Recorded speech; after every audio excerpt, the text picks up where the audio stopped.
இரட்சகருமாகிய இயேசு கிறிஸ்துவின் ஈடு இணை இல்லாத விலையேறு பெற்ற நல்ல நாமத்தினாலே உங்கள் யாவரையும் ஜீவபாதை எழுப்புதல் ஊழியத்தின் சார்பாக இந்த நல்ல மாலை பொழுதில் உங்களை அன்போடு வாழ்த்தி வரவேற்கிறேன்.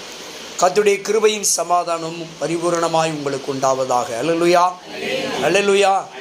2-3 பேர் என் நாமத்தினாலே எங்கே கூடியிருக்கிறார்களோ அங்கே நான் வாசம் பண்ணுகிறேன் என்று ஆண்டவர் வாக்கு கொடுத்திருக்கிறார். நிச்சயமாய் ஆண்டவரை நம்பி வந்திருக்கிற உங்களுடைய வாழ்க்கையில் தேவன் மகத்துவமான காரியங்களை செய்ய வல்லவராயிருக்கிறார். அல்லேலூயா, ஸ்தோத்திரம். நீங்களும் நானும் வாழுகிற இந்த உலகம் மிகவும் கொடிய காலத்திலே நாம் வசித்து கொண்டிருக்கிறோம். நாம் வாழுகிற இந்த உலகம் மிகவும் பொல்லாங்கானுக்குள் கிடக்கிற உலகம் என்று பரிசுத்த வேதம் சொல்லுகிறது. ஸ்தோத்திரம். இதோ இந்த உலகத்தின் அதிபதி வருகிறான் என்று இயேசு சொல்லியிருக்கிறார். சாத்தானை குறித்து ஏனென்று சொன்னால், ஏன் அந்த வார்த்தையை சொன்னால் என்று சொன்னால், பிதாவினிடத்திலே தேவனிடத்திலே சத்ருவானவன் சாத்தான் எண்ணப்படுகிறவன் அவன் என்ன பண்ணுறான், நம்மளெல்லாம் சோதிப்பதற்காக தேவனிடத்தில் என்ன செய்திருக்கிறான், ஸ்தோத்திர உத்தரவை வாங்கி வந்திருக்கிறான் என்று கர்த்தர் சொல்லுகிறார். சுளவில் போட்டு புடைக்கும்படியாய், எப்படியா சுளவில் போட்டு புடைக்க வரக்கூடிய சூழ்நிலைக்கு அவன் உத்தரவு வாங்கி வந்திருக்கிறான் என்று எங்கே ஆண்டவராகிய இயேசு கிறிஸ்து சொல்லுகிறதை நாம் பார்க்கிறோம் சீசர்களிடத்தில். அப்படிப்பட்ட சூழ்நிலையிலே இன்றைக்கு நீங்களும் நானும் வாழ்ந்து கொண்டிருக்கிறோம். இன்னும் சொல்லப்போனால் ஸ்தோத்திரம், ஆண்டவராகிய இயேசு கிறிஸ்து தன்னுடைய சீசர்களுக்கு ஸ்தோத்திரம் மலப்பிரசங்கத்தில் சொல்லுகிற பொழுது, சீசர்கள் கேட்ட அடையாளங்களை எல்லாம் குறித்து அவர் வெளிப்படுத்தி சொல்லுகிற பொழுது, கடைசி காலத்தில் என்னெல்லாம் சம்பவிக்கும் என்பதை குறித்து ரொம்ப தெளிவாக அவர் விவரித்து சொன்னார். அல்லேலூயா.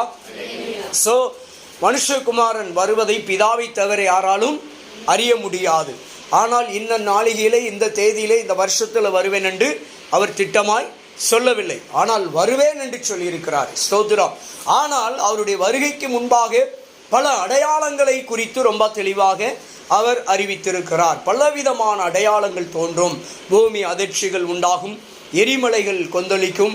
ஸ்தோத்திரம். அது மாத்திரமல்ல, ஸ்தோத்திரம், யுத்தங்கள், தேசத்துக்கு தேசம், நாட்டுக்கு நாடு விரோதமாக எழுந்திருச்சு யுத்தங்களின் செய்திகளையும் நீங்கள் கேள்விப்படுவீர்கள், காண்பீர்கள், அறிவீர்கள் என்று ஸ்தோத்திரம். பிள்ளைக்கு விரோதமாய் தாயும், தாய்க்கு விரோதமாய் பிள்ளையும், தகப்பனுக்கு விரோதமாய் மகனும், மகனுக்கு விரோதமாய் தாயும், இப்படி பல சம்பவங்கள் தேசத்திலே நடக்கும். கொள்ளை நோய், கொடிய வியாதி, கொடிய காலங்கள் என்று ஆண்டவர் சொல்லியிருக்கிறார். ஸ்தோத்திரம்.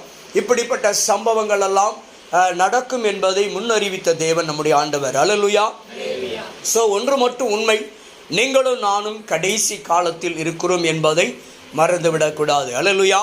ஸோ இந்த உலகத்திலே ஸ்தோத்திர கடைசி காலத்திலே, இந்த கொடிய காலத்திலே எங்கே பார்த்தாலும் அதிகமாக பெருகி கிடக்கிறது என்னது தான்?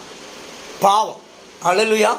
பாவம் தான் எங்கே பார்த்தாலும் அதிகமாய் பெருகி கிடக்கிறது. கடலை போல பெருகி கிடக்கிறது என்னவென்று சொன்னால் பாவம் தான்.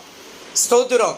எங்கே பார்த்தாலும் பாவத்தினுடைய உச்சம் அளவே கிடையாது. அந்த அளவிற்கு பாவம் பெருகி கொண்டு இருக்கிற உலகத்திலே பாவம் வாசல் படியை விட்டு இறங்கினால் பாவம் வீதியில் கிடக்கிறது. அவ்வளவு பாவம் நிறைந்த உலகத்திலே நீங்களும் நானும் காலங்களை தள்ளி கொண்டிருக்கிறோம், காலங்களை கடந்து கொண்டிருக்கிறோம். ஸ்தோத்திரம். அப்போ இந்த உலகத்திலே நாம நம்மை முதலாவது பாதுகாக்க வேண்டியிருக்கிறது. அல்லேலூயா. முதலாவது நம்முடைய ஆத்துமாவை நாம பாதுகாக்க வேண்டிய ஒரு சூழலுக்கு முதலாவது வர வேண்டிய ஒரு காலகட்டத்தில் நாம் இருக்கிறோம். ஸ்தோத்திரம். நம்மையும் நம்மை சார்ந்தவர்களையும் பாவத்துக்கு உட்படாதபடிக்கு, பாவத்திலே விழுந்து விடாதபடிக்கு, சாத்தான் அவர்களை வஞ்சித்து விடாதபடிக்கு அவர்களை எல்லாம் எச்சரித்து வழிநடத்தணும். அவர்களை பாவத்தில் விழுந்து விடாதபடிக்கு அவர்களுக்கு ஆலோசனைகளை, சத்தியத்திலே அவர்களை வழிநடத்தணும். இப்படிப்பட்ட பாதையிலே சத்தியத்தில் வழிநடத்துவதற்கிறவர் மாத்திரமல்ல, சத்தியத்தில் ஆலோசனை கொடுக்கிறது மாத்திரமல்ல, நம்மையும் சத்தியத்திலே நிலைநிறுத்தி கொள்ள வேண்டிய காலகட்டத்திலே நாம் இருக்கிறோம். அல்லேலூயா. ஸோ ஆண்டவராகிய இயேசு கிறிஸ்து 2000 ஆண்டுகளுக்கு முன்பு அருமையான வாக்குத்தத்தங்கள், வெளிப்பாடுகளை எல்லாம் சொல்லியிருக்கிறார். வருகையின் நாட்களில் என்னென்ன காரியங்கள் எல்லாம் சம்பவிக்கும் என்பதை ஸ்தோத்திரம் இன்றைக்கு ஸ்தோத்திரம் தேசத்தில் எங்கே பார்த்தாலும் ஸ்தோத்திரம் 2 ஆண்டு 3 ஆண்டு காலமாக தேசத்தையே உலகத்தையே உழுப்பி கொண்டிருக்கிறது, உலகத்தையே கலக்கி கொண்டிருக்கிறது கொரோனா வைரஸ். அல்லேலூயா. கொரோனா ஒரு வைரஸ் ஒரு பக்கம், அதுக்கு பின்பு ஒமைக்ரான் என்ற ஒரு வைரஸ், இப்படி பல ரூபம் எடுத்து வைரஸுகள் வெளிப்பட்டு கொண்டிருக்கிறது. ஏனென்றால் ஆண்டவராகிய இயேசு கிறிஸ்துவினுடைய வார்த்தை தான் உண்மை. அல்லேலூயா. அவருடைய வார்த்தை ஒரு நாளும் பொய் சொல்லாது. ஸ்தோத்திரம். ஏனென்று சொன்னால் இந்த வானம் பூமி எல்லாம் ஒரு நாள் என்ன செஞ்சிருமா? ஒளிந்து விடும், அழிந்து போகும். ஆனால் தேவனுடைய வார்த்தைகளுக்கு மட்டும் என்ன கிடையாது? அழிவே கிடையாது. அது ஒவ்வொரு வார்த்தைகளும் ஜீவனுள்ள வார்த்தைகள், அழிவில்லாத வார்த்தைகள். ஸ்தோத்திரம். ஆண்டவர் நியாய தீர்ப்பை கூட எதை வைத்து தான் நியாயந்திருப்பாராம்? கர்த்தருடைய வார்த்தையை கொண்டு தான் நியாயந்திருப்பென்றிருக்கிறார். ஸ்தோத்திரம். அவருடைய வார்த்தை தான் நம்மளை நியாயந்திருக்க போகிறது. உங்களையும் சரி என்னையும் சரி நம்முடைய உலகத்தில் இருக்கிற அனைத்து மனுக்குலத்தையும் எது நியாயந்திருக்க போதாம்? கர்த்தருடைய வார்த்தையை கொண்டே பிதாவாகிய தேவன் நியாயந்திருப்பாராம். அல்லேலூயா. சோ வார்த்தை எதை குறிக்கிறது? குமாரனை குறிக்கிறது. சத்தியத்தை அறிவீர்கள், சத்தியம் உங்களை விடுதலையாக்கும். அப்போ நரகத்துக்கு நீங்களும் நானும் தப்புவிக்கப்பட வேண்டும். நரகத்துக்கு நீங்களும் நானும் பாதுகாக்கப்பட வேண்டும். நரகத்துக்கு தப்ப வேண்டும் என்று சொன்னால் சத்தியம் தான் நம்மளை விடுதலையாக்கணும். வார்த்தை தான் நம்மளை விடுதலையாக்கும். அந்த வார்த்தை தான் கடைசி நாட்களிலே உங்களையும் என்னையும் நியாயந்திருக்க போகிறது. அல்லேலூயா. அப்போ அப்படிப்பட்ட காலத்திலே வாழுகிற நீங்களும் நானும் இப்படிப்பட்ட சூழ்நிலையிலே எந்த சூழ்நிலையிலும் எந்த விதமான காலகட்டத்திலும் மனுஷகுமாரன் வருவார் என்று யாருமே அறியார்கள். அல்லேலூயா. அப்படிப்பட்ட சூழ்நிலையிலே நம்ம ஆண்டவரை உறுதியாய் பற்றி கொள்ளணும். ஆண்டவரை இன்னும் அதிகமாய் தேடணும், அதிகமாக செபிக்கணும், அதிகமாக வேதத்தை வாசிக்கணும். எவ்வளவாய் நம்ம வேதத்தை வாசிக்கிறோமோ அவ்வளவாய் அந்த வார்த்தைகள் நமக்கு ஆசீர்வாதத்தை கொண்டு வரும். அல்லேலூயா. அந்த வார்த்தைகள் நம்மளை ஒவ்வொரு விதத்திலும் பாதுகாக்கக்கூடிய ஒரு பாதுகாப்பின் அம்சமாக காணப்படுகிறது. அல்லேலூயா. ஸ்தோத்திரம். கர்த்தர் இந்த நல்ல நேரத்தில் நம்மோடு கூட பேசும்படியாய் கொடுத்த நல்ல வார்த்தைக்கு நேராய் கடந்து சொல்லுவோம். 1 தெசலோனிக்கேயர் ஸ்தோத்திரம் 5வது அதிகாரத்தில் 23வது வசனத்தை ஒருவர் வாசிக்கலாம். 1 தெசலோனிக்கேயர் 5ஆம் அதிகாரம் 23வது வசனம் வாசிங்க.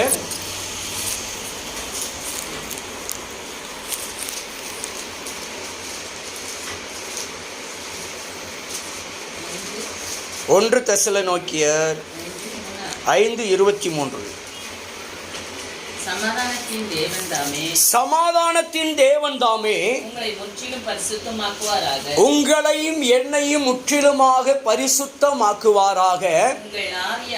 உங்களுடைய ஆவி, ஆத்துமா, சரீரம் முழுவதும் நம்முடைய கர்த்தராகிய இயேசு கிறிஸ்துவுக்குள் வரும்போது எப்படி இருக்கணுமா? குற்றம் அற்றதாய் இருக்கணுமா? அல்லேலூயா. நம்மை யாரால தான் பரிசுத்தப்படுத்த முடியுமா?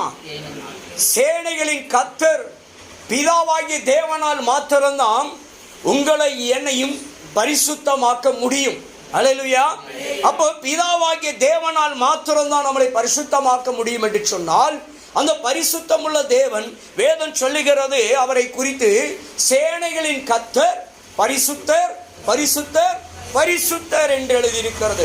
அப்ப அவர் பரிசுத்தராய் இருக்கிறது போல நீங்களும் நான் எப்படி இருக்கணுமா? பரிசுத்தர்களாய் இருக்க வேண்டும். நம்முடைய தேவன் முதலாவது விரும்புகிற காரியம் பரிசுத்த ஒன்று. அல்லேலூயா. பரிசுத்தத்தை முதலாவது விரும்புகிறார். அல்லேலூயா. அப்போ தேவனாகிய கர்த்தர் பாவிகளை இயேசு கிறிஸ்து சொல்லுகிற பொழுது, நான் இந்த உலகத்துக்கு எதற்காக வந்தேன்? பாவிகளை நேசிக்க, பாவிகளை ரட்சிக்க. அல்லேலூயா.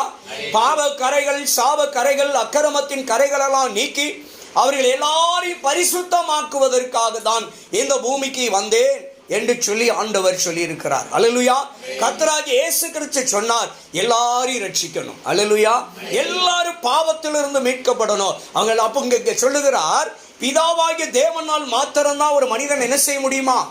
பரிசுத்தமாக்க முடியும்.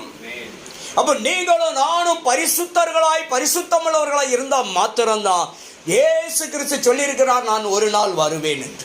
அல்லேலூயா. அவர் மரித்தார், 3ஆம் நாள் உயிர் தெழுந்தார், 40 நாள் சீசர்களோடு இருந்தார். 40 நாள் முடிந்த உடனே பரத்துக்கு போனார். அல்லேலூயா.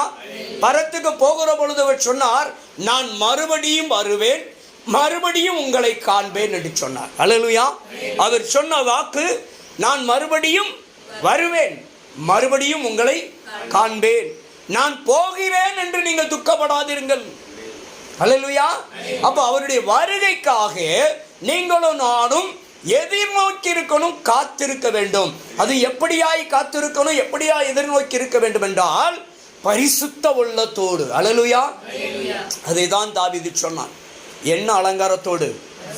பரிசுத்த அலங்காரத்துடன் கர்த்தரை தொழுது கொள்ளுங்கள் அப்படின்னு சொல்லி அநேக திருச்சபைகளில் அந்த வசனம் தான் முக்கியத்துவமாக எழுதப்பட்டிருக்கும். பார்த்துருக்கீங்களா? நிறைய சபைகளுக்கு போனோம் அப்படின்னா முதல்ல அந்த வசனம் தான் மேலே எழுதி போட்டிருப்பாங்க, பரிசுத்த அலங்காரத்துடன் கர்த்தரை தொழுது கொள்ளுங்கள் என்று எழுதப்பட்டிருக்கும். அப்போ ஆண்டவராகிய இயேசு கிறிஸ்து வருகிற பொழுது நீங்களும் நானும் அவருக்கு முன்பாக நிற்கிற பொழுது எப்படி நிற்க வேண்டுமா? குற்றமற்றவர்களாய் நிற்கிற பொழுது நாம் நியாயத்தீர்ப்பு நாளில் ஏற்படுகிறதான தீர்ப்பு, அந்த ஸ்தோத்திரம், நரகாக்கினைக்கு நீங்களும் நானும் தப்புவிக்கப்பட முடியும். அல்லேலூயா. நரகத்துக்கு நம்ம தப்புவிக்கப்படணும். அப்ப நீங்களும் நானும் அந்த நரகத்துக்கு தப்ப வேண்டும் என்று சொன்னால் அந்த எரி நரகத்துக்கு அங்க என்னெல்லாம் சாகாது? புழு சாகாது. அல்லேலூயா. அங்கே புழுவெல்லாம் சாகாதான், தீ எரிந்து கொண்டிருக்கும், வேதனைகள் தெரியும், கொடூரமாயிருக்கும் வேதனைகள். அப்ப அந்த கொடூரமான வேதனை, புழு சாகாமலும் வெந்து போகாமல் இருக்கிற அந்த நரகாக்கினைக்கு நீங்களும் நானும் தப்புவிக்கப்பட வேண்டும் என்றால் குற்றம் மற்றவர்களாய் நிற்க வேண்டும். அல்லேலூயா. அப்ப நம்மை நாமே ஒவ்வொரு நாளும் சுய பரிசோதனை செய்து கொள்ள வேண்டும். அல்லேலூயா. எல்லாருக்கும் சொல்லதான் முடியும். யாரா இருந்தாலும், எனக்கா இருந்தாலும் சரி, நீங்க எனக்கு என்னதான் செய்ய முடியும்? சொல்லதான் முடியும். மற்றவர்களுக்கு நான் ஊழியக்காரனா இருந்தாலும் மற்றவர்களுக்கு என்னதான் செய்ய முடியும்? சொல்லதான் முடியும். திருத்துறது என் வேலை கிடையாது. சொல்லுறது மட்டும்தான் என் வேலை. சொல்லுறது மட்டும்தான் நம்முடைய வேலை. ஆண்டவர் என்ன சொல்லி வார்த்தையை கொடுத்துட்டாரு. இந்த வார்த்தையை பிடித்து நாம சரியாய் நிற்க வேண்டும். அல்லேலூயா. அப்ப நாம சரியாய் இருந்தால், நான் சரியாயிருந்தால், என் ஆண்டவராகிய இயேசு கிறிஸ்து என் மணவாளன் ஒரு நாள் வருகிற பொழுது நான் அவருக்கு முன்பாக எப்படி நிற்க முடியும்? குற்றமற்றவனாய் நிற்க முடியும். இந்த ஜீவியத்திலே, இந்த பூமிக்குரிய வாழ்க்கையிலே, இந்த இம்மைக்குரிய வாழ்க்கையிலே என் ஜீவியம் உத்தமமாயிருக்கணும், என் ஜீவியம் பரிசுத்தமாயிருக்கணும், என் ஜீவியம் உண்மையாயிருக்கணும், என் ஜீவியம் நேர்மையாயிருக்கணும். அல்லேலூயா. அப்ப தேவன் இதைத்தான் விரும்புகிறார், குற்றமற்றவர்களாய் நிற்க வேண்டும் என்றால். ஏன்னா இனியும் காலம் செல்லாது. நல்லா புரிந்து கொள்ள வேண்டும். இனி காலம் செல்லவே செல்லாது. பாருங்க, ஸ்தோத்திரம், இந்த உலகத்தில் கர்த்தருடைய வருகை இருக்கிற பொழுது யாரெல்லாம் பரலோகத்துக்கு போக முடியாது தெரியுமா? வாசிங்க 22வது அதிகாரம் 15வது வசனம் வாசிங்க. நாய்களும் சூனியக்காரரும் விபச்சாரக்காரரும் கொலைபாதகரும் விக்கிரக ஆராதனைக்காரரும் பொய்யை விரும்பி அதன்படி செய்கிற யாவரும் புறம்பே இருப்பார்கள். பரலோக ராஜ்யத்துக்கு, நித்திய ராஜ்யத்துக்கு, தேவன் நமக்காக ஆயத்தம் பண்ணின வாசஸ்தலங்களுக்கு புறம்பே இருப்பார்கள். அல்லேலூயா. நாய்களும் என்று சொன்னால் ஏன் ஆண்டவர் நாயை சொல்லுகிறார்? நாயின்னா நாய் நியாய தீர்ப்புக்கு வரப்போதா? நாய் நியாய தீர்ப்புக்கு வருமா? அப்போ நாய்கள் எழுதியிருக்காருல்ல, என்னைக்காவது யோசித்தோமா? நாய் பரலோக நியாய தீர்ப்புக்கு வருமா? எவ்வளவு மிருகம் உலகத்தில் இருக்கு, அவ்வளவும் விட்டுட்டு நியாயம் மட்டும் எழுதுறாரு. ஏனென்றால் நாயை எதற்கு எழுதினார் என்று சொன்னால், இந்த இடத்துல நாய் அல்ல, நாயின் குணாதிசையுடையவர்கள், தான் கக்கினதை தானே தின்னும் குணம் உடையது. அல்லேலூயா. தான் செஞ்ச பாவத்தை விட்டுறது, மறுபடியும் அதை செய்கிறது, திரும்ப திரும்ப நாயை போல கக்கி விழுங்கிறது, எடுத்து திங்கிறது, அந்த குணம் உடையவர்கள் எழுதுகிறார். நாயை போல குணம் உடைய, அதான் நாயின்னு எழுதுற. நாய் திரும்ப திரும்ப கக்கிட்டு மறுபடியும் அதை தின்னுக்கிடும். புரிஞ்சுட்டிங்களா? அப்போ அந்த குணம் உள்ளவங்க, அப்படிப்பட்ட குணம், ஒரு பாவம் தேவனுக்கு பிரியமில்லை, தேவனுக்கு பிரியமில்லாத பாவத்தை விட்டுட்டோம் அப்படின்னா, அந்த பாவத்தை மறுபடியும் கையில் எடுத்துட்டோம் அப்படின்னா என்ன அர்த்தம்? நம்ம யாரா மாறிடுதோம்? நாயா மாறிடுதோம். அல்லேலூயா. நான் சிகரெட்டை விட்டுட்டேன், பீடியை விட்டுட்டேன், சாராயத்தை விட்டுட்டேன், விபச்சாரத்தை விட்டுட்டேன், வேசித்தனத்தை விட்டுட்டேன், திருடுறதை விட்டுட்டேன், களவு செய்கிறதை விட்டுட்டேன் அப்படின்னு சொல்லி இப்படி எக்ஸெட்டான்னு சொல்லி சொல்கிற இந்த பாவங்களையெல்லாம் விட்டதுக்கு அப்புறம் நான் மறுபடியும் எடுத்து கொண்டு வந்து என் வாழ்க்கையில் பிரதிபலித்தேன் அப்படின்னா நான் யாருக்கு ஒப்பாயிருந்தேன்? நாய்க்கு ஒப்பாயிருந்தேன். அல்லேலூயா. அதனால தான் இங்கே முதல் வார்த்தையில வச்சாரு, நாய்களும் அப்படின்னாரு. அல்லேலூயா. அப்படிப்பட்ட குணாதிசயங்கள் உடையவர்கள் எங்க போக முடியாது? ராஜ்யத்துக்குள்ளே பிரவேசிக்க முடியாது, புறம்பே இருப்பார்கள். அவர்களுக்கு நரக அக்கினி இருக்கிறது என்று எழுதுகிறார். நரக அக்கினிக்கு தப்ப வேண்டும் என்றால் இந்த நாயை போன்றன குணாதிசயம் நமக்கு இருக்கக்கூடாது. அல்லேலூயா, அல்லேலூயா. அப்போ ஆண்டவர் இதைத்தான் இங்கே சுட்டி காட்டுகிறார். குற்றமற்றவர்களாய் திரும்ப திரும்ப நான் செஞ்சுக்கிட்டே இருப்பான்னா தப்பவே முடியாது. அவன் யாருக்கு சமமா? நாய்க்கு சமம். நான் சொல்லல, பரிசுத்த வேதம் சொல்லு. நானா இருந்தாலும் சரிதான், செய்த பாவத்தை திரும்ப திரும்ப நான் எடுத்து செஞ்சுக்கிட்டே இருந்தானா நான் நாய்க்கு சமம். நான் எங்க போக முடியாது? ராஜ்யத்துக்கு பிரவேசிக்க முடியாது. நான் புறம்பே இருக்கிறவன். தேவன் விரும்புகிறது ஒரே ஒரு காரியம்தான், குற்றமற்றவர்களாய் நிற்க வேண்டும். அதெல்லாம் ஆவி, ஆத்மா, சரீரம், மூணையுமே கெடுத்துடக்கூடாதுங்க. எங்க சரீரத்தை ரொம்ப பாதுகாக்கணும். சரீரத்தையும் கெடுத்துடக்கூடாது. கண்ட கருமத்தெல்லாம் போட்டு சரீரத்தை கெடுக்கப்படாது. அல்லேலூயா. சரீரத்தை, இந்த சரீரம் எதுக்குரிய, யாருடையது? தேவனுடைய கட்டடம், தேவன் ஆளுகிற கட்டடம். ரொம்ப கவனமா இருக்கணும். நான் சொல்லல, வேதம் சொல்லுது. ஆவி, ஆத்மா, சரீரம் எப்படி இருக்கணுமா? கிறிஸ்து இயேசு வருகிற பொழுது குற்றமற்றதாய் பரிசுத்தமாய் இருக்கணுமா? சரீரத்தை கூட என்ன செஞ்சிடக்கூடாதான், எடுக்கக்கூடாது. நல்லா சத்தியம் தெரிஞ்சதுக்கு அப்புறமும், நல்லா பிரசங்கம் தெரிஞ்சதுக்கு அப்புறமும், சத்தியத்துக்குள்ள வந்ததுக்கு அப்புறமும் இன்னும் பச்சை குத்துறவன் எத்தனை பேர் இருக்கான் பாருங்க. அறியாமவங்க செய்கிறாங்க, அவங்க அறியாமல் செய்கிறாங்க, அதனுடைய காரியம் தெரியாது. சத்தியத்தை, வேத வசனங்களை, சத்தியத்தை தெரிஞ்சதுக்கு அப்புறம் அதை செய்யக்கூடாது. அல்லேலூயா. இப்படி நிறைய காரியங்கள் இருக்கிறது. தேவனுக்கு பிரியமில்லாத காரியங்களை எல்லாம் நாம் விட்டு விடுவது நலமாயிருக்கும். ஸ்தோத்திரம். முதல்ல சுட்டி காட்டுறது என்னதுதான்? நாயை சுட்டி காட்டுகிறார். குற்றமற்றவர்களாய் என் ஆவி, என் ஆத்துமா சரீரத்துல. அல்லேலூயா. என் ஆத்துமா எப்படி இருக்கணுமா? குற்றம் அற்றதா இருக்கணும். என் ஆவி குற்றம் அற்றதா இருக்கணும். என் ஆத்துமாவும் என் ஆவியும் பாவத்துக்கு உட்பட்டு இருக்கிற பொழுது என் ஆவி கலங்கடிக்கப்படும். அல்லேலூயா. ஆவி கலங்கத்தான் செய்யும். ஆவியில கலக்க எப்போ வருது? ஆத்துமாவிலையும் சரீரத்திலையும் எங்கேயோ பிசாசுக்கு இடம் கொடுக்கிற பொழுதுதான் ஆவி கலங்கடிக்கப்படுகிறது. அல்லேலூயா.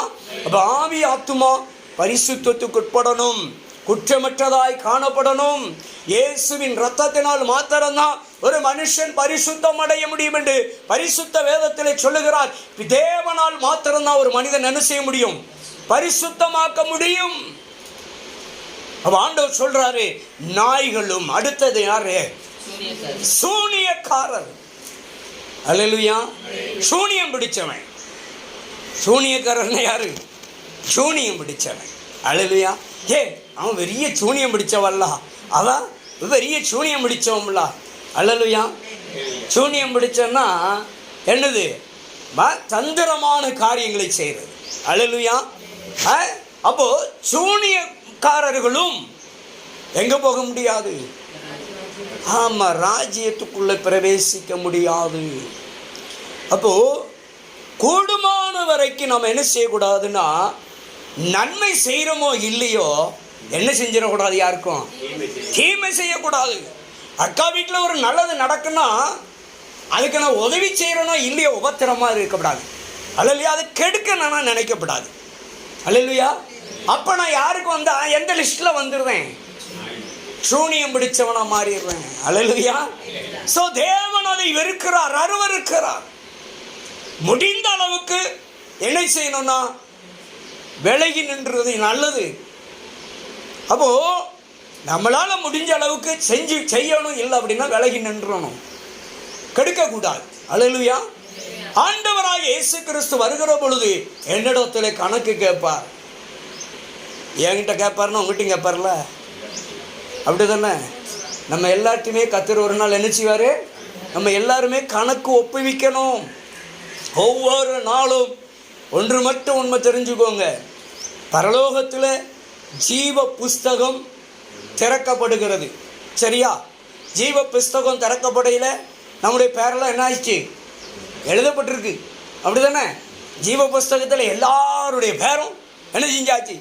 கர்த்தராகிய இயேசு கிறிஸ்து இந்த பூமியிலே எனக்காக வந்தார், என் பாவத்துக்காக மரித்தார், மனுக்குலத்துக்காகவே மரித்தார், பாவிகளை ரட்சிக்க மனுஷகுமாரன் வந்தார், அவர் மரித்தார், 3ஆம் நாள் உயிர்த்தெழுந்தார், மறுபடியும் அவர் பரலோகம் சென்றார், மறுபடியும் வருவார், வந்து அவர் எல்லோரையும் கூட்டி செல்வார், 1000 வருட அரசாட்சி செய்வார், நியாய தீர்ப்பு செய்வார், நித்திய ஆளுகை உண்டு என்று யாரெல்லாம் விசுவாசித்து ஞானஸ்நானம் எடுத்தார்களோ அவர்கள் எல்லாரும் அவங்க எல்லாருடைய பேர் என்னாச்சு?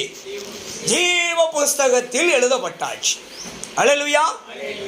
ஆனால் ஜீவ புஸ்தகத்தில் பேர் எழுதப்பட்ட உடனே நம்ம எங்க போயிட முடியாது? அங்கதான் இருக்கு பிரச்சனை. அல்லேலூயா. ஜீவ புஸ்தகத்தை எடுத்தாச்சு. ஜீவ புஸ்தகத்துல இப்போ வேலைக்கு சேர்ந்த உடனே எல்லாருக்கும் என்ன செஞ்சிருவாங்க? நோட்டு போட்டாவும், அப்படிதானே? நோட்டு போட்டு, ஆமா, கார்டு போட்டாவும், ஐடி கார்டு கொடுத்தாவும், இந்த கம்பெனி ஸ்டாஃபு, இந்த கம்பெனியில் வேலை பார்க்குற நபர் இவர் இன்னாருன்னு சொல்லி எல்லாருக்கும் என்ன செஞ்சிடறாங்க? பேரை எழுதிடுறாங்க. அல்லேலூயா. இப்போ நீங்கள் யாராயிருந்தீங்க? அந்த கம்பெனி தொழிலாளராய் மாறிவிடுகிறீர்கள். அப்போ உங்களுக்கு சம்பளம் கிடைக்கணும்னா நீங்கள் என்ன செய்து தான் ஆகணும்? அவர்கள் கொடுக்கிற வேலையை சரியாய் செய்யணும். அந்த வேலையை செஞ்சால் மட்டும்தான் அதுக்கு என்ன உண்டு? கூலி உண்டு. அல்லேலூயா. அது கூலி கிடைக்கிறது மாத்திரமல்ல, நீங்க அந்த வேலையிலே சரியாக நடந்து கொண்டு சொன்னால் உங்களுக்கு இன்கிரிமெண்ட் உண்டு. அந்த வேலையில நீங்க சரியா லீவு போடாம சரியா இருந்தீர்கள் என்று சொன்னால், வருஷம் முழுவதும் கரெக்டா இருந்தீங்கன்னா உங்களுக்கு போனஸும் கொடுக்கிறார். அப்படிதானே? அல்லேலூயா. இப்படி நிறைய காரியங்கள் ஒன்று விட்டு ஒன்று தொட்டு இருக்கிறது. அதே போல தாங்க பரிசுத்த ஜீவியம் பரலோக ராஜ்யத்துக்கு நீங்களும் நான் எலிஜிபிள் ஆகணும் அப்படின்னா ஒரு காரியம், நாம் எல்லாவற்றிலும் குற்றம் மற்றவர்களாய் காணப்பட வேண்டும். அல்லேலூயா. இப்போ ஜீவ புஸ்தகத்தை திறந்தாச்சு. சரியா? திறந்த உடனே இப்போ யார் பேர் வருது? என்னையே வச்சுக்கோங்களேன், ஜேம்ஸ் பேர் வந்தாச்சு. எங்கே எழுதியிருக்கு? ஆமாம், முதல்ல ஒரு பேர் வருது. ஜேம்ஸு பேர் வந்துட்டுப்பா, கூப்பிடுப்பா அப்படின்ட்டாரு. கூப்பிட்டாச்சு. அப்போ நான் என்ன நினச்சேன்? சந்தோஷம், எப்பா என் பேர் எங்கே இருக்குது? ஜீவ புஸ்தகத்தில் இருக்குது. நான் இப்போ எங்கே போகிறேன்? பரலோகம் போகிறேன் அப்படின்னு சொல்லிட்டு சந்தோஷமாக போய் நிற்கல. ஆண்டவர் சொல்லுவார், பைபிளை நல்லா படிங்க. சரியா? வீட்டில் போய் ஆண்டவர் நிறுத்து, பேர் அங்கே இருக்கிறதெல்லாம் ஓகே தான், இன்னொரு புஸ்தகம் இருக்குது, அதை புரட்டு அப்படிம்பாரு. ஞாபக புஸ்தகம், வேதத்தில் இன்னொரு புத்தகம் இருக்கு. ஜீவ புஸ்தகத்தை திறந்தோன்னா நம்ம சந்தோஷமா போய் நிற்கும். ஆண்டவர் சொல்வார், அதை வச்சு நீ தீர்ப்பு வழங்க முடியாது, இன்னொரு புஸ்தகத்தை தர. அடுத்த ஒரு தூதன் திறக்கான் ஞாபக புஸ்தகத்தை. ஒவ்வொரு நேரமும் ஒவ்வொரு நொடிப்பொழுதும் அங்கே எழுதப்பட்டிருக்கு. என்னென்ன நேரத்தில் என்னென்ன காரியங்களை இவர்கள் செய்தார்கள் என்பதெல்லாம் பட்டியல் போட்டு அங்கே ஞாபக புஸ்தகம்னு ஒரு புஸ்தகத்தில் விலாவாரியா எழுதியாச்சு. எவ்வளவு நேரம் வேலை பார்த்தான், எவ்வளவு நேரம் தூங்கினா, என்னென்ன செஞ்சான், யாரெல்லாம் வேலை செய்ய விடாம கெடுத்தான் அப்படின்னு சூப்பர்வைசர் எழுதி வைப்பார்ல கம்பெனியில். அதே மாதிரி அங்கே ஒரு தூதன் எழுதுறான் ஞாபக புஸ்தகத்தில். ஒவ்வொரு நாளும் எழுதப்படுகிறது, ஒவ்வொரு வேலையும் எழுதப்படுகிறது. இப்போ நம்ம செய்தி கேட்டுக்கிட்டு இருக்கோம், நம்ம ஆண்டவர் பாதத்தில் உட்கார்ந்து இருக்கிற அந்த நேரமெல்லாம் அங்கே எழுதப்படும். சரிங்களா? அப்போ எழுதப்படையில் அவர் எல்லாத்தையும் அப்படி கூட்டி கழித்து பார்ப்பாரு, தராசில் தூக்கி பார்ப்பாரு, சரி எங்கே இருக்குது, இவன் சரியாக இருக்கானா தப்பாக இருக்கானான்னு சொல்லி படி டம்முன்னு சாஞ்சிட்டுன்னா போச்சு, முடிஞ்சு போச்சு. அல்லேலூயா. ஆனால் என் பேர் எங்கே இருக்கு? ஜீவ புஸ்தகத்தில் இருக்கு. ஆனால் இங்கே ஞாபக புஸ்தகம் எனக்கு தீர்ப்பு வழங்குது. அல்லேலூயா. கம்பெனி ஸ்டாப்பாக இருந்த போதாதுன்னா வேலை பார்க்கணும், வேலையில் சரியாக இருக்கணும். அப்போ சரியாக இருந்தால் தான் கம்பெனி எனக்கு பெர்மனண்டாக உள்ள எடுக்கும், இல்லைன்னா வெளியே போன்னு தள்ளிடும். அல்லேலூயா. அப்போ ஆண்டவராய் இயேசு கிறிஸ்து நம்மளை பார்க்கிற இந்த காரியங்களை நிறைய பேசலாம். இது பெரிய ரகசியம். வருகை குறித்து பேசணும்னா, நம்ம நியாய தீர்ப்பு காரியங்களை குறித்து பேசணும், பெரிய ரகசியம்.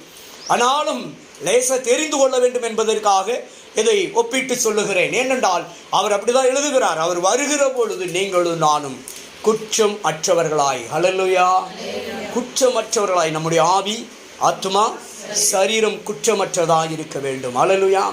கூடுமான வரைக்கும் நம்ம என்ன செய்யணும்? அவரோடும் சமாதானமாயிருக்கணும். அல்லேலூயா. தேவன் சொல்லுகிறார், கொஞ்சத்தில் உண்மை உள்ளவன். எப்படியா? ஏங்க, கொஞ்சம் பொருள்லே உண்மை இல்லைன்னா பெரிய பொருளை எப்படி தருவார்? சின்ன பொருளில் நான் உண்மையாக இல்லைன்னா பெரிய பொருளை என்கிட்ட எப்படி கர்த்தர் தருவார்? தரவே மாட்டார். கொஞ்சத்திலே உண்மையாக இருக்கணும். ஒரு சின்ன காரியத்தை எனக்கு கொடுக்கிற பொழுது நான் அதில் உண்மையாக இருந்தால் தான் பெரிய காரியத்தை எனக்கு தருகிறவராக இருக்கிறார். அல்லேலூயா. அப்போ கொஞ்சத்திலே உண்மை இல்லை என்று சொன்னால் அநேகத்துக்கு நான் எப்படி இருக்க முடியாது? அதிகாரிகளாக இருக்க முடியாது. அநேகத்தை நான் பெற்றுக்கொள்ள முடியாது. அப்போ நான் அநேகத்தை பெற்றுக்கொள்ள வேண்டும் என்றால் சின்ன காரியத்திலே நான் உண்மை உள்ளவனாய் இருக்கணும். அல்லேலூயா. குற்றமற்றவர்களாய், உண்மை உள்ளவர்களாய். ஸ்தோத்திரம். நான் அடிக்கடி சொல்லுவேன் நிறைய இடத்துக்கு போகையில்,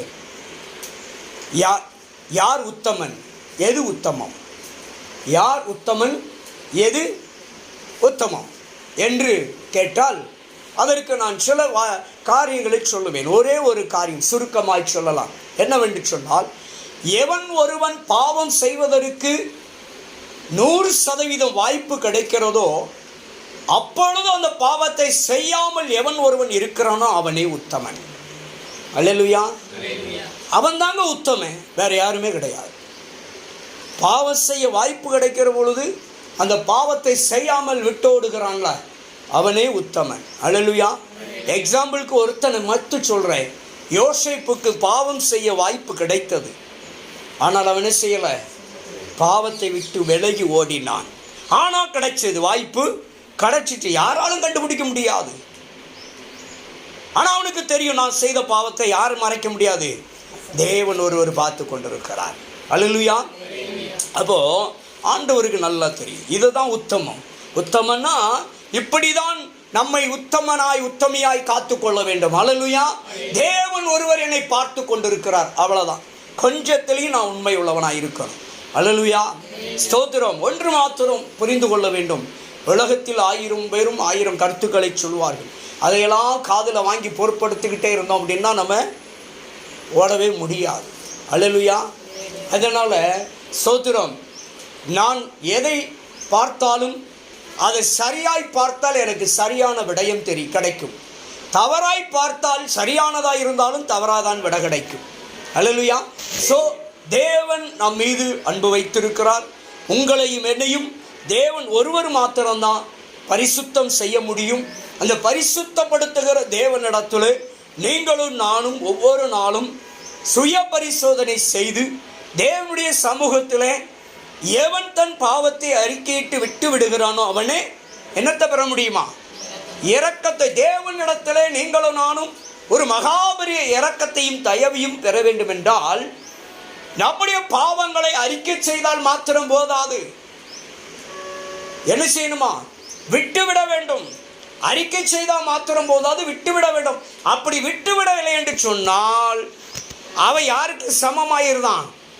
நாய்களுக்கு சமமாய் விடுகிறான். அல்லேலூயா. அல்லேலூயா. அப்போ தேவன் இதை தான் விரும்புகிறார். இரக்கம், தேவ இரக்கம் நமக்கு வேணும் அப்படின்னா, தேவனுடைய இரக்கம் நமக்கு கிடைக்க வேண்டும் என்றால் அறிக்கை செய்தால் மாத்திரம் போதாது, விட்டுவிட வேண்டும். நானாக இருந்தாலும் சரி, ஊழியக்காரன் எப்பேற்பட்ட ஊழியக்காரனாக இருந்தாலும் ஊழியக்காரியாக இருந்தாலும் சரிதான். அறிக்கை செய்தால் மாத்திரம் போதாது, விட்டுவிட வேண்டும். அதுக்கு முற்றுப்புள்ளி வைத்து விட வேண்டும். மறுபடியும் திரும்ப திரும்ப செஞ்சுக்கிட்டே இருந்தா நான் யாருக்கு சமமாயிருவேன்? நாய்களுக்கு சமமாயிருவேன். நாய்க்கு சமமாயிட்டாலே நான் எங்க போயிருந்தேன்?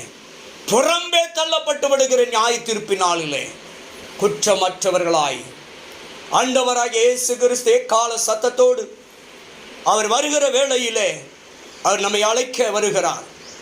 அவர் கூட்டி சேர்க்க வருகிறார். அவருடைய ராஜ்யத்திலே சேர்க்க வருகிறார். ஆனால் அவரை கொண்டுதான் தேவனாகிய கர்த்தர் நியாயந்திருப்பேன்னு சொல்லிட்டார். அல்லேலூயா. அப்போ நியாயந்திருக்கிற பொழுது நம்முடைய ஆவி, ஆத்துமா, சரீரம் எப்படி இருக்கணுமா? குற்றம் அற்றதாக இருக்கணும். அல்லேலூயா. கூடுமான வரைக்கும் நம்ம யாவரோடு எப்படி இருக்கணுமா? சமாதானமாக இருக்கணும். அல்லேலூயா. யாவரோடு நம்ம சமாதானமாக இருக்கணும். உண்மை உள்ளவர்களாக இருக்கணும். உத்தமர்களாக இருக்கணும். நம்மை ஸ்தோத்திரம் எப்பொழுதும் பரிசுத்தத்துக்குள்ளே நம்மை நாமே காத்துக்கொள்ள வேண்டும். அல்லேலூயா. முதலாவது நம்முடைய ஆத்மாவை நம்ம காத்துக்கொள்ளணும். அல்லேலூயா. இந்த உலகத்தில் சாத்தான் யாரை விழுங்கலான்னு எப்படி தெரிகிறானா? கட்சிக்கிற சிங்கத்தை போல சுற்றி வகை தேடி கொண்டிருக்கிறான். எந்த வழியிலே வீழ்த்தலாம், எந்த வழியிலே தள்ளிவிடலாம் என்று சொல்லி சுற்றி தெரிந்து கொண்டிருக்கிறான், கட்சிக்கிற சிங்கத்தை போல. ஸோ அவனுடைய எல்லா விதமான வலைகளுக்கும், அவனுடைய எல்லா விதமான சூழ்ச்சிகளுக்கும் நீங்களும் நானும் தப்ப வேண்டும் என்று சொன்னால் நமக்கு ஒரே அடைக்கலம் இயேசு கிறிஸ்து மாத்திரமே. அல்லேலூயா.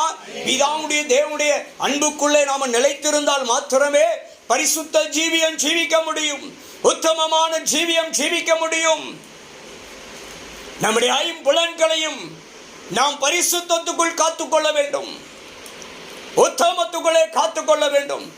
என் ஆவி, ஆத்துமா, சரீரம் குற்றமற்றதாய் காணப்பட வேண்டும் என்றால் கிறிஸ்துவின் பரிசுத்த ஜீவியத்தின் பாதையிலே நான் என்னை நிலைநிறுத்திக் கொள்ள வேண்டும். இயேசு சொன்னார், என்னில் யாராவது ஒருவன் பாவம் இருக்குன்னு சொல்ல முடியுமா?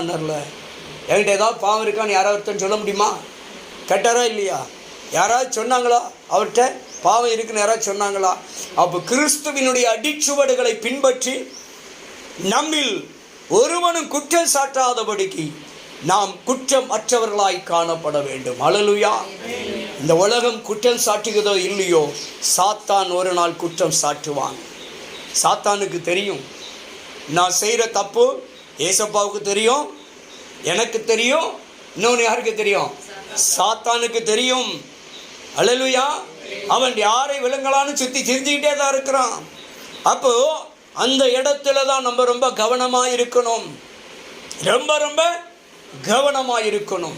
அப்போ நம்மை நாம் காத்துக்கொள்ள வேண்டும். நம்முடைய ஜீவியம் மிக மிக அவசியமான பரிசுத்தத்துக்கு உட்பட்டதாக இருக்க வேண்டும். நம்முடைய ஆவியை காத்துக்கொள்ள வேண்டும். நம்முடைய ஆத்துமாவை காத்துக்கொள்ளணும். நம்முடைய சரீரத்தை காத்துக்கொள்ள வேண்டும். அல்லேலூயா. நம்முடைய சரீரத்தை ஸ்தோத்திரம் நிறைய நேரத்தில் அது வந்து விடுது.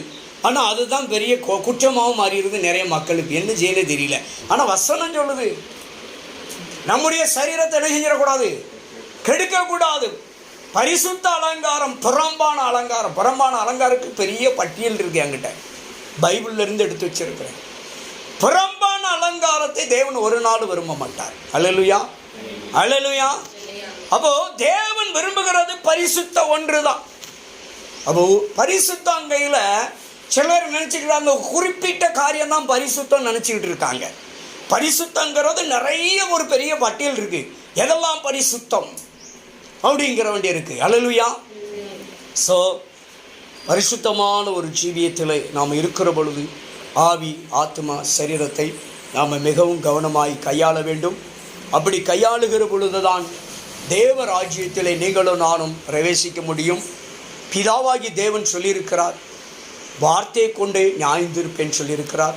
அந்த வார்த்தையாகிய இயேசுவுக்கு முன்பாக, அந்த தேவ குமாரனுக்கு முன்பாக நீங்களும் நானும் குற்றமற்றவர்களாய் இருக்க வேண்டுமென்றால் நம்முடைய ஆவி, ஆத்மா, சரீரத்தை ஆளுகை செய்வது யாராக இருக்கணும்னா பரிசுத்த ஆவியானவர் மாத்திரமே. அல்லேலூயா. பரிசுத்த ஆவியானவர் மாத்திரமே நம்மை ஆளுகை செய்ய வேண்டும். அல்லேலூயா. நம்முடைய உள்ளத்திலே கேடுபாடு இருக்கக்கூடாது.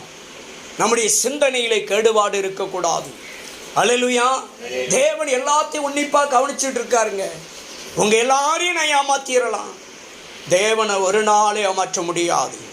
தேவனுடைய கண்களை ஒரு நாளும் மறைக்க முடியாது. அப்போ தேவன் எல்லாவற்றையும் அறிந்திருக்கிறார். அல்லேலூயா. ஸ்தோத்திரம். அதான் சொல்லுவாங்க, உலகத்துல ஒரு பழமொழி சொல்லுவான், பல நாள் கல்ல ஒரு நாள் என்ன செஞ்சிருவான், அகப்பட்டுருவான். பல நாள் திருடிட்டு நல்லவன் போல உட்காந்துக்கிடுவான், ஒரு நாள் என்ன செஞ்சிருவான், அகப்பட்டுருவான். தேவன் எல்லா ரகசியத்தையும் என் தாசர்களுக்கு என்ன செய்ய மாட்டேன் இருக்காரு, மறைக்க மாட்டேன் இருக்கிறாரு.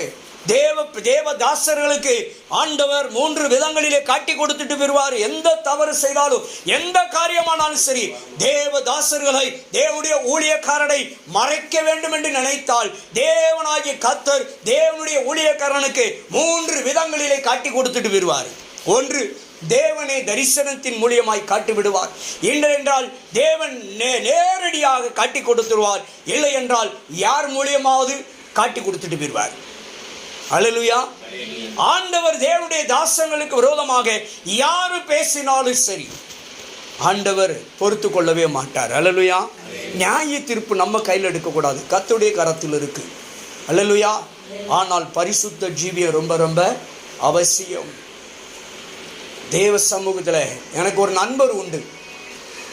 அவர் அடிக்கடி நல்ல ஊழியம் செய்வார். நல்ல நண்பர். அண்ணே வர வேண்டியதுண்ணே, முழு நேர ஊழியத்துக்கு வாங்கினேன் அப்படிமே.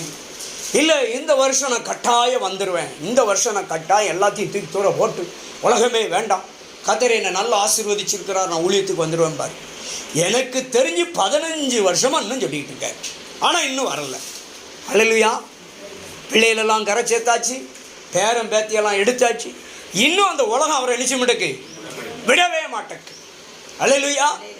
அப்போ எல்லாத்தையும் உதறி விட்டுட்டு வந்துடுறேன்னு வரணும்னு சொல்லுவார். ஆனா ஒரு நாளும் வந்த பாடு இல்லை.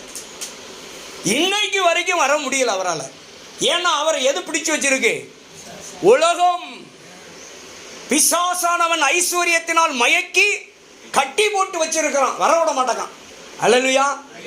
நல்ல பிரசங்கம் பண்ணுவார், நல்ல சாட்சி இருக்கு, நல்ல வைராக்கியம் உள்ளவர் கிறிஸ்துவுக்காக. ஆனால் எதுக்குள்ள வர முடியல, உலகத்தை விட்டுட்டு ஊழியத்துக்குள்ள வர முடியல. உலகம் அவரை கட்டி போட்டிருக்கு. இன்னும் வந்துடுதுன்னு சொல்லி இந்த புலி வருதுன்ன கதையில 15 வருஷமா சொல்லிட்டு இருக்காரு. இப்போ 2-3 நாளைக்கு முன்னாலையும் சந்திச்சேன். ஏன்னா இப்போமாவது வந்துடலாம்ல, எல்லாம் தான் முடிஞ்சு போச்சா, வரணும் பாரு கொஞ்சம் காலம், ஒரு 6 மாதம் போட்டோம், இந்த வருஷம் போட்டோம். எந்த வருஷமும் அவர் வரப்போறதில்ல. கடைசியில் அவர் வரணும்னு நினைக்கல, அவரால் செய்ய முடியாது. ஏன்னா ஆவி உற்சாகமா இருக்கும், ஆத்மா உற்சாகமா இருக்கும், என்ன ஒத்துழைக்காது, சரீரம் ஒத்துழைக்காது. அப்போ என் சரீரம் ஒத்துழைக்கையில நான் என்ன செஞ்சிடணும், அதை பின்பற்றி கொள்ள வேண்டும். அல்லேலூயா. அப்ப என் சரீரம், அதான் சொன்னாரு ஆண்டவர் யோசேப்பு மூலியமாக நமக்கு ஒரு நல்ல கருத்தை சொல்லி வச்சிருக்கிறார், ஒரு நல்ல செய்தி. நீ வாழ்ந்திருக்கிற பொழுது, அல்லேலூயா, நீ வாழ்ந்திருக்கிற பொழுது என்னை நினைத்துக்கொள் அப்படிங்கிற ஒரு வார்த்தை, அதில் அநேக அர்த்தங்கள் உண்டு.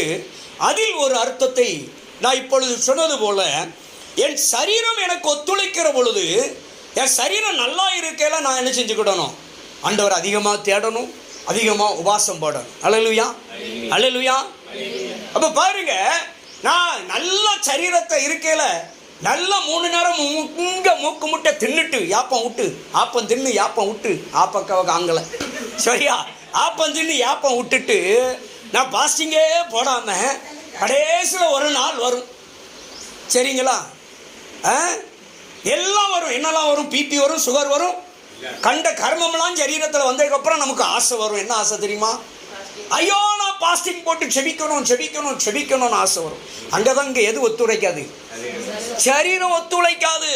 மாம்சத்துல உற்சாகம் இருக்கு, ஆவியில உற்சாகம் இருக்கு, வைராக்கியம் இருக்கு. எப்படியாவது கர்த்தருடைய பாதத்துல உபாசம் போட்டு எதையாவது சாதிக்கணும், நல்லா ஜெபிக்கணும், நல்ல ஆண்டவருக்காக வைராக்கியம் வரணும், ஆசை இருக்கு, ஆவியில விருப்பம் இருக்கு, ஆவி உற்சாகமா இருக்கு. ஆனா இந்த கர்ம சரீரம் நிஜமடக்கு ஒத்துழைக்கல. அப்ப இந்த சரீரம் நல்லா இருக்கல, நான் அதை செஞ்சிட்டேன் அப்படின்னா என் தேவன் என்ன செய்வார்? சரீரம் சரியில்லாட்டால் என்ன செய்வார்? அந்த நாட்களில் அழகாய் நடத்துவார். அல்லேலூயா. உபவாசம் இருந்தால் எதை சாதிக்கலாமோ அதை என் சரீரம் ஒத்துழைக்காத காலத்திலே நான் உபவாசம் இல்லாவிட்டாலும் அந்த காரியத்தை என்னால் சாதிக்க முடியும். அல்லேலூயா. அப்போ சவாழ்ந்திருக்கிற பொழுது, தகுதியா இருக்கிற பொழுது, எவ்வளவு அருமையான வார்த்தை! ஆவி, ஆத்துமா, சரீரம், 3 ரொம்ப முக்கியங்க. இந்த 3 ரொம்ப கரெக்டாக கையாளணும். நம்ம என்ன பண்ணுறோன்னா உலக பிரகாரமாக சரீரத்தை போட்டு என்ன பண்ணிகிட்டு இருக்கோம்? ஆமாம், அந்த சோப்பு, கம்பெனி சோப்புக்கு அளவே இல்லை. அப்பா விலையை பார்த்தேன்னா சோப்பு விலையெல்லாம் 1000 ரூபாய்க்கு சோப்பு வாங்கி குளிக்கவனு இருக்கான். கர்மாந்தம் பிடிச்சவன 1000 ரூபாய்க்கு சோப்பு போட்டு உடம்ப சரி பண்ணிடுவேன். இருதயத்தில் இருக்க எண்ணத்தை போட்டு கழுவுவேன். ஸ்தோத்திரம். அல்லேலூயா. அப்போ இருதயத்தில் இருக்க அழுக்க என்ன சோப்பு வாங்கி கழுவுவேன்? 1 கோடி ரூபாய் கொடுத்தும் சரி, 100 கோடி கோடிக்கு சோப்பு வாங்கி குளிப்பாட்டினாலும் இருதய அழுக்கு போமா? போவாது. எங்க அப்பா இயேசுனுடைய ரத்தம் ஒரு சொட்டு போதுங்க, இருதயத்தை சுத்தமாக்கும். அல்லேலூயா. அப்ப அந்த இருதயத்தை தான் சுத்தப்படுத்தணும். அதான் சொல்றாரு, உள்ளும் புறம்பும். மேய்ச்சல் என்பது உள்ளும் இருக்க வேண்டும், வெளியே இருக்கணும்.